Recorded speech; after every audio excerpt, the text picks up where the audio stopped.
And when I think about leadership, I think about a lot of different things, as I said earlier, but in regards to what we do, I think about this one aspect of leadership that's critical. Leaders are dealers in hope. We are dealers in hope. You are dealers in hope. Whatever group, whatever organization, whatever team you're leading, at some point in time, you have to instill the optimism. You have to instill the attitude. You have to be able to create the culture within that group where everyone is hopeful that they can achieve the true definition of team, striving towards a common goal and ultimately being successful in achieving that goal. And that's the definition. And so you have to be able to instill hope. Now, in order to do that, you need to provide the knowledge necessary to be successful. And in my view, this is one of the great things that I love about athletics, because really knowledge is just passion on fire, in my view. Leadership ultimately is about relationships. It's the ability to move people. So in every business situation, you have to implement a different style of leadership. Senator Stivers, I know that you also have that military experience that you draw upon.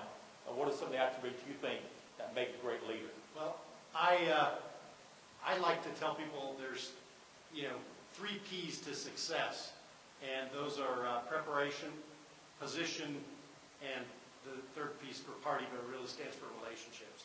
What it comes down to me, for me, is that leaders are learners, and that you never completely arrive. It used to be that we would go to school, kindergarten through maybe 12th grade, maybe a degree or 2 on top of that, and then we could rest. And that's not the case anymore. It's more like K through 88, and then maybe then you can rest. With all of the changes, and that sounds exhausting, but with the changes in the world that continue to come at us, and technology changes, those types of things. When I first started in my career, I worked for the Ohio Secretary of State's office. We didn't have email. We didn't have fax machines. We didn't have voicemail. Someone plopped a computer on my desk and said, this is going to replace the typewriter and it's going to make you more efficient and more productive. Well, I didn't believe that at first, and they almost took it away. So when I think about all of the changes that we've seen, that's really that's the one thing that we can continue to count on, is there's going to be change, and we need to not only learn how to manage change and react to change, but to seek change. I know you don't have any conflict in the state legislature, Senator Stivers. I know it's pretty easy going. Yeah. There's an old saying that everybody knows people that don't like them, and only politicians have an exact count. But we clearly have our share of conflict in the state Senate, and a few rules that I live by on a lot of those conflicts is, number 1, never make it personal. Number 2, make sure that you do what you think is right. And number 3, be constructive. And finally, and most importantly, focus on the goal. Because if you focus on the goal at hand, you can get through it and you might be able to find common ground. The other thing I found with regard to conflict is, it's a pretty simple axiom. People hate change. So there are a lot of people vested in the status quo. It could be terrible, but there's a lot of people vested in it. Everywhere I go, a lot of people will say, why don't we fix school funding? But then when people put out a plan to fix school funding, every time there's a plan out there, there's 3/4 of the people that hate it. So that's why we don't have it fix school funding, because you're always goring somebody's ox. I'm a member of the Westerville Board of Education and serve as vice president in addition to my role with Leadership Westerville. So I've had the opportunity to learn a lot about dealing with different perspectives and dealing with obstacles. And someone once told me that you need to approach conflict with curiosity. And if you approach it with curiosity, then you are attempting to look and to learn at different perspectives rather than attempting to fight or win or come out on top. So that's something that I learned that's been helpful to me in my life. And I've also learned that one of my favorite quotes about conflict comes from an author by the name of Thomas Crum. And he wrote a book called The Magic of Conflict. And his quote that I really love is that you need to be able to move from a point of view to a viewing point. And so you can look at all sides and you can try to understand where people are coming from.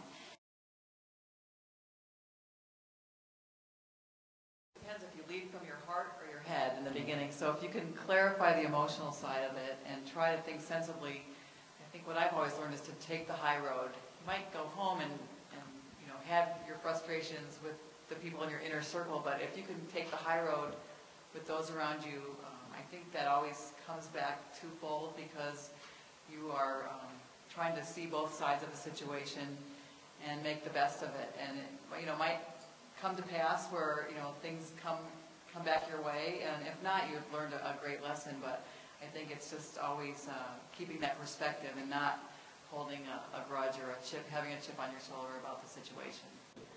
You can lead from any position, is the phrase I like to tell people. You don't have to be the top person in an organization or even in a department in order to be the leader. You don't have to have the title. You don't have to have the corner office or the biggest cubicle or whatever in order to be the person with the greatest amount of influence or to be the one in charge. You don't have to be that person in order to be the so-called leader. And the next thing that I think about in changing careers and what Dr. Sun is saying about networking, it's not what you know, it's who you know. It's not who you know, it's who knows you. It's not who knows you, it's who you know knows, or who knows you knows about you.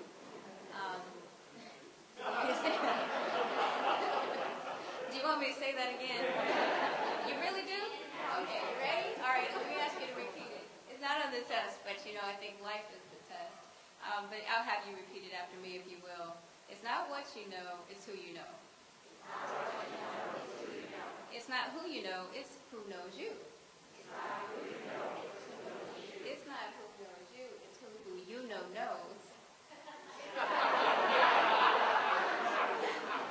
It's not who you know, it's who you know knows. Right, it's who you know knows, and what who knows you knows about you. So what you need to go home and ask yourselves tonight as leaders is, who knows me? What do they know about me? And what do they need to know about me?